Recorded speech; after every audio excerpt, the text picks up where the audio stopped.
Hello everyone, welcome to another video. Today I've got 4 of my Pride Damascus steels knives in here. I want to show you what I call Damascus steel because not many people actually point out these semi-style, well, cold steels, actually own name is calling it Simite, but really it's just laminated in 3 layers of steel. Having this particular one, the central core is made of VG10.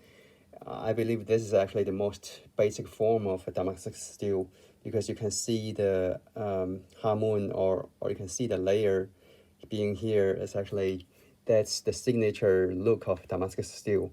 But of course, that's the most basic form.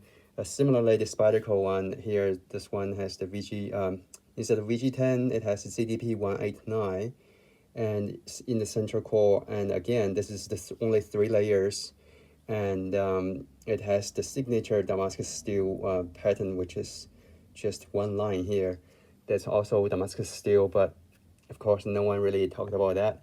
The more common look, of course, is the one where the Japanese made ones having the central core made of like some super steel and the layers on each side having probably hundreds of layers often.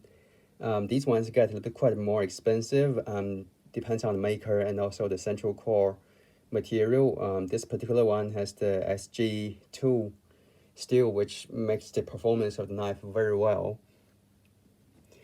But the 4th one I found is the most expensive, and particularly if it's made by, say, Germany or USA or Italy.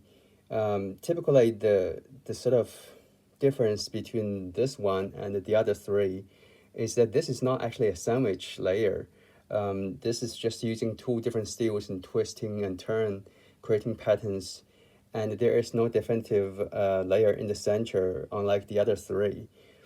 So the performance of this type of blade, usually, in my opinion, it would probably not outlast the ones with the sandwich layered ones, where the center one can be a very, very high performance steel, whereas these ones are actually better in terms of looks, and they cost a lot more because of the work that goes into putting these layers together.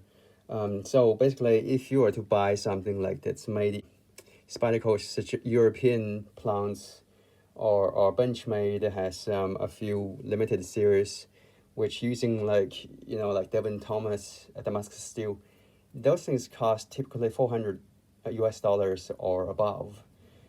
So luckily I found this particular German one, and this particular one is 150 euros, which is most affordable one I've ever seen made by a like Western country, because that's made in Germany, and sometimes they can be made in USA, but the US ones are typically quite affordable for me. So anyways, I hope you enjoyed watching this video. I'll see you next time.